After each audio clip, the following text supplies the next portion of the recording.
I know you remember Hoop It Up. I do. Yeah, man. So it's kind of like a professional Hoop It Up. It's a lot of ex-NBA players.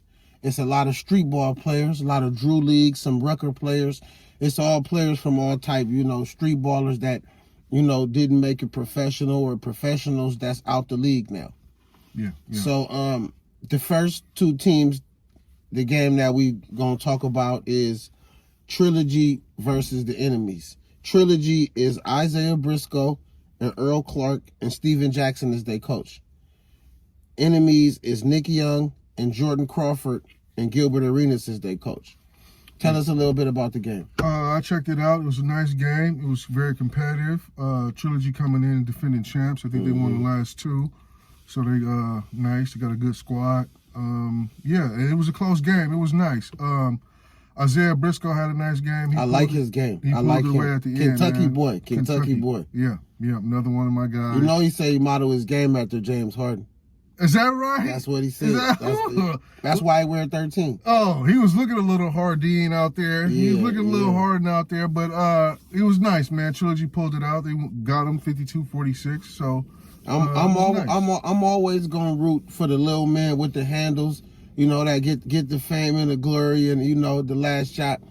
But speak on Earl Clark a little bit because he is dominant. Yeah, that's your lane, the big man game. Yeah, power forward just dog you out all day. Like, man, tell us how did he look? I seen him. He was working the middle. He was looking tough, man, in there, looking solid, man, getting his shots up. Enemies don't really have no D, man. That's their thing. God damn, like, what is going on? Oh, yeah, and don't forget they got Nick Young over there. They got Nick Young on my squad. Nick Young on Enemies, man. He just gonna shoot the lights out. I thought he was gonna do something. Yeah, I thought he was gonna do something, but he couldn't pull it out, man. The defense was missing, man, lacking. And Nick, like you said, Nick just gonna pull some more. And they got Jordan Crawford this year. Jordan Crawford was looking good. He was in the mix. I don't know about Arenas as a coach though.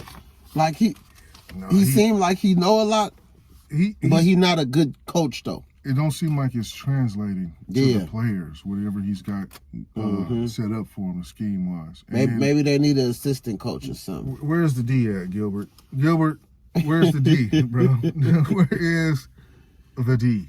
Okay, so the second game was the triplets, which is Joe Johnson, Jeremy Pargo, Lisa Leslie is their coach. All right. And they played Big Whack, which is Gerald Green, Garland Green, they brothers, and Gary Payton is their coach. Yeah. Tell us about the game. I like Baviak. I like Baviak. They got a nice squad, man. Triplets is cool. Triplets is they really got it. They should Joe be Johnson. nice. They should be there at the end because Joe Johnson is quality. He was doing his thing. They call him the closer. He looked like he could still play, man. He could still suit it up, give you about a good solid 20 minutes here and there, man. He cashing his jimmies, pulling up ranges, looking nice. Corey Brewer, though, they got him. Corey Brewer got him at the end. They won 51-47. Corey hit that game bucket shot, game-winning shot, man. And Corey was doing his thing, too. Corey could actually still look like he could get it in, maybe about 16, 15 minutes. And this is the second team that Gary Payton done played for. And I just know a lot of players in the league, they say that Gary yell at you a lot. Gary do seem like he will. No, I'm saying he's a coach still in 2003 is not afraid to yell at grown men. Right. He is not afraid. He will yell at a grown man. Well, GP is from that era, man. He is from that old school era. He played in the 90s league. He played against Mike and all that. Listen, he is holding them youngsters accountable out there because they're younger than him. So he holding them accountable out there, yelling at them, telling them that was stupid. Like he do all the get mad.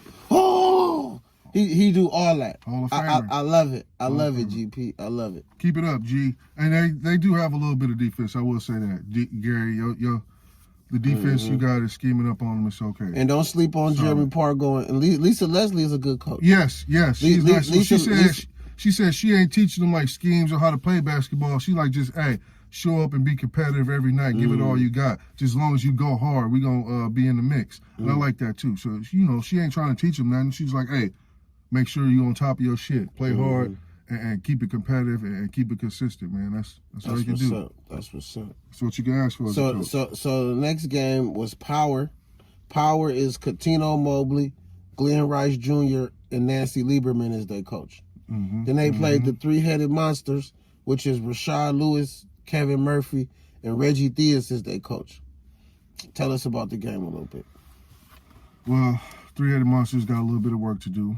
A lot of work to do. Maybe. A lot of work to do. It was a lot of players over there that's trash. Yeah. A lot of players over there that's trash. These are the teams right here that make motherfuckers not want to watch the big three. Yeah. When you put on a roster like this, it's like all wash-ups, all bust downs. Like, man, I remember Rick Berry was the coach. You know what I'm saying? Listen, man, it ain't looking good over there. Kevin Murphy and them, they okay. You know, like Rashard Lewis and them, they just not that. They not that amazing, bro. No, they're not that amazing. No. And I don't know what kind of coach Reggie Theus is. He just seemed kind of soft. He seemed kind of soft, bro. They didn't put up the most points. They put up the second lowest points too. They got smacked 50-43. So, but you know who my man is though? One of my favorite players. Who's your guy? Coutinho Mobley. Coutinho. I like Coutinho. Yes. I like Coutinho is a dog out there with an all gray beard and an all gray top. Yeah, that was the squad that the Trilogy beat in the finals. Remember, last Big season. Baby used to play for them. Yeah. Glenn Davis. Power. Play for the Power. I like so them. Was there. They should be solid. They're a team to watch. Definitely a team to watch. Yes. Yeah. But I was gonna say too, what you think about Nancy Lieberman as a coach? Do she look? She's a little bit aggressive, you know, but it's motivational aggressiveness. I like it. Yeah, me too.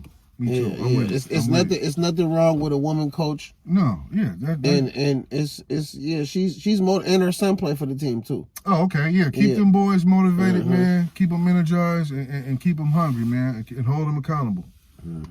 That's it. At this level, that's all you can ask for. Okay, the next game was the Aliens versus the Ball Hogs. No, this was this here game here, boy. This make you want to let me take a time. Let me go look at something else and come back. Yeah, let me man. take a break. The Aliens got Dusan Boulay, and Will Bynum, and Rick Mahorn is their coach. Don't get me wrong, Rick Mahorn is back in the days. OG coach, he definitely gonna get you to play.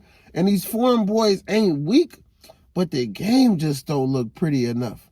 You know, this is an artful, masterful game that we done created. You gotta have elegance and style and charisma and all type of shit to play this beautiful basketball game. We didn't create it. The white man created it, but we done we made it elegant. Yes. We made it elegant and we put an art to it. Yes. So when you foreigners try to come and you don't really got no sauce, it just look like you scoring and it don't look cute. It don't look nice. It look like a struggle. Watch the struggle, man. Man, so Rick Mahorn, we like you, but your team ain't that good, bro.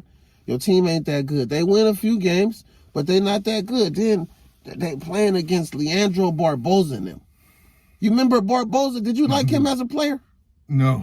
He was just like he was a pest. He was he was involved a pest. In the mix, fucking around. He was a pest. He was a Kobe pest. Yeah. Kobe pest, Barbosa. Yeah. And then they got raggedy ass Jody Meeks.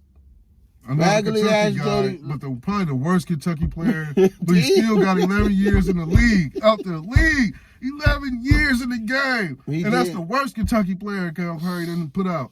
All he do is just jack threes. He don't do nothing else, bro. He don't dribble. He don't run off screens. No. Just pass him the ball. He gonna shoot it.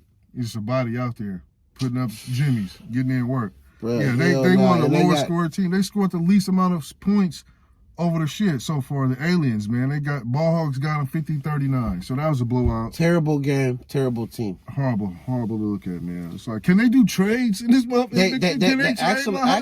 Actually, they could do trades right in the middle of the season. Okay, trade or drop some players, pick up some guys off the street or something. They have to. This roster. So then the next game was the Ghost Ballers with Mike Taylor and Chris Johnson and George Gervin as their coach. Right. And then Three's Company is Mario Chalmers and Mike Beasley and Michael Cooper is their coach. Yeah. Now, what do you think about Mario? First, we're gonna think about Mario Chalmers and this whole Cameron shit. So, before we speak on the game, if you was an NBA player and a rapper called you out, telling you that you wasn't good, you never was good, you think you good, and I'll play you for $1 million. Would you respond to it and take it as a joke, and go back and forth, or would you get serious and be like, nigga, you can't fuck with me, this is my craft, like a nigga coming at you rapping, this is my craft, don't play with me? How would you take it? I would say, first of all, I think that happens a lot. I would say, just based on the culture, that is, a lot of rappers, a few rappers have probably stepped to some guys, some NBA cats DMs, former and guys on their way out. I bet you it's a few of them NBA cats got DMs from rappers challenging them. We probably don't hear about it. Okay, they probably just squash it, like, whatever, push that to the side, it's nothing. Me personally, I would okay, so this rapper dude is gonna DM me, challenge me, or call me out on social media in public, basically, and I would answer. I'd be like, yo, this is my craft, this is what I've been doing, I'm a pro at this is my shit, I've been every day, all day, it's my job is to play ball. And these rapper guys want to step up and try to come get at me some type of way. No, I would serve him. I would have to be like, yeah, check this out, man, we can meet up here and there and do this and this date and get it in. I like the way, I like the approach Mario taking. He ain't really saying nothing. He like, come put it on the wood. Yeah. Come put it on the wood. Meet me anywhere and come play. Oh, he accepted the challenge? He accepted it. All so right. Cam been doing the little funnies with the dribbling the basketball, like, I ain't gonna play you, and going back and forth, and Cam didn't even apologize and start talking about him again. So it's like some bullshit. What is he gonna antics. do? Are you gonna do it or not, man? Let's get in. These are NBA professionals. The last thing a rapper wants to do is get on something, a TV screen, and be embarrassed, get served, like a rapper get his ankle And if that's broke. the case, come join the Big Three. If that's how you feel, man, definitely step it up. Get out there, get out there, man. Get your sweat ins, man. Come on, run something. But back to the game though. So it's Chalmers and Beasley is on the team. What you think about that combo? Good combo. They lost 50-47. The Ghost Bowlers got them, but Chalmers looks good out there though. He looked like he in shape. He's pretty active and aggressive. So he said he still got it. He said he still got it. He still definitely still does. I don't know if it's enough to make a roster for the position he play. Like Joe could still get in there, and maybe Corey Brewer or something like that. And but Chalmers maybe not, maybe a step too slow for the league, but he still is above average right now for your everyday citizen. Definitely. He will get out there and serve. And I like Beasley, but Beasley is kind of like a head case a little bit. Right. He a little mental to where sometimes he don't want to pass the ball. Yeah. And he's just not gonna pass the ball. I mean, if he score or if he don't score, he's just not gonna pass the ball. Yeah, that's just a Beasley thing. He get it in his head like, yo, this is my rock. I'm finna get it in. Nobody can stop me. He feel like nobody can stop him. Ain't nobody challenging him. He gonna put it up. And it's a little awkward. Somebody coming from Kansas State, they wasn't even that good. But I mean, I guess, I guess super athlete. You come out of there, you got to be athletic. Okay, so the last game was the Killer Threes with Franklin Session and Dante Green. Dante Green is one of my favorite players. Franklin Session is a street ball player from LA in the Drew League. He's very good. They played Tri-State, which is Jason Richardson, Deshaun Stevenson, Julius Ervin as their coach. Tell us what you thought about the game. Let's see. The Tri-State area got them 51-44, so that was smacked. They wasn't too close, but overall, Tri-State looked good. I would expect Killer Threes to do a little bit more to show up, hit some more shots, but it didn't work out again. Franklin is like a finesse player. Yeah, Franklin, he was good. He got the nice mid-range, too. He was hitting his layups, good drive, and finish at the basket. And he was hitting his jimmies, though, which is good, too. So Franklin was definitely like a standout player. Dante Green is another shooter. Yeah. He's another shooter. Yeah. And then Jason Richardson. I thought Jason Richardson had a nice game. I think his game is still nice for somebody who play above the rim and been playing above the rim their whole career. Yeah, his game is still nice. He ain't lost a step. He's still jumping out the gym. I was about to say he got his smack on. And then they got weird ass Deshaun Stevenson over there. I know you from Stockton, bro. I know you from Stockton, but you weird, bro. You weird, bro. You be doing some weird shit. Wow. Got 3 5s on his neck talking about that stand for triple nickel. You ain't even in a game. In a gang? What the hell do triple nickel even mean? What is 3 nickels gonna be? That's 15. I don't know. 15? I don't know, but they got him over there, and this is the Big Three, man. We want to say it's motivational. It's a stepping stone to the league. It's a lot of players that done got contracts to the league, playing in this league. So it's a good thing that Ice Cube is doing, but it's gonna be a lot of weak teams. It's gonna be some weak teams, like the Pistons is weak as fuck in the league in the NBA. You know what I'm saying? Like three of the best Pistons for somebody in one of these squads. That might be competitive. The chemistry look good though. The 3-on-3 competitive chemistry. I like it. And then don't they got a what is it, a 5-point shot? They got a 4-point shot. They got Somebody hit one of them. They got a 4-point shot. I like the format. It is different, man. Yeah, man. It's weird seeing a nigga get his shit swatted, the nigga turn around and put it right back up. Yeah. It's gonna kind of funky to look at. And off a miss, you ain't got to clear the ball. You got to clear a break and go right back. And it's a half court game. It's half court. Ain't nobody 3-on-3 running full court anyway. No. Not even, you run sideways like they do at the gym. The OG gyms where they had the side court, which is really half a court anyway, but it got 2 at the end. I don't know. It's crazy. That would be too wild. It'd be too small. So I seen you made a post about Ice Cube and how he feel about how the NBA not supporting him. Yeah. So tell us what you think about that. And some other news outside of the action from the Big Three opening weekend, there was the owner, creator, founder, Cube. He made some headlines with going around, just posted a video real quick in and out saying that, basically this video was him saying that he's going to go on a podcast tour and expose the NBA gatekeepers, meaning the people who are in charge at the top of the NBA who make the decisions and shit, and he's going to expose them for not wanting to work with the Big Three or that's working against the Big Three, something to that effect. So he's like, he wants the NBA to work with them, meaning that don't join hand in hand. You ain't got to support or make a deal. Just stay out the way. Just don't do nothing to hurt them. And so he feel like the gatekeepers is doing shit like that to sabotage him, apparently. So we're gonna stay tuned for that. We're gonna keep tuned in to see what Ice Cube come up with on this little podcast tour. He said he coming out to spill the beans. But the thing, but the thing is, coming from a powerhouse, say I'm McDonald's and you crispy crunchy chicken. So with that being said, why should I have to help you? Why should I have to help you get your shit off the ground? We already got our own shit going on. Yep. You know what I mean? Like, and nothing you do, even if you get better, is gonna hurt us. It's only gonna help us. So maybe you come holler at us when y'all get a little bit bigger, but as of right now, you don't need us and we don't need you. Or maybe y'all need us and we don't need you. Yeah. It's probably the other way around. Like the Big Three needs the NBA, but the NBA don't need them, of course. Then you think about how would they promote it though? How would they even promote the Big Three and say players that don't play in the NBA could go to the Big Three?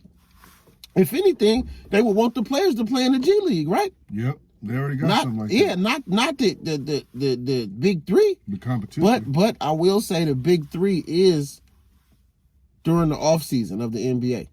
So with it during the off season, they can't let NBA players play in the Big Three because you're gonna get hurt.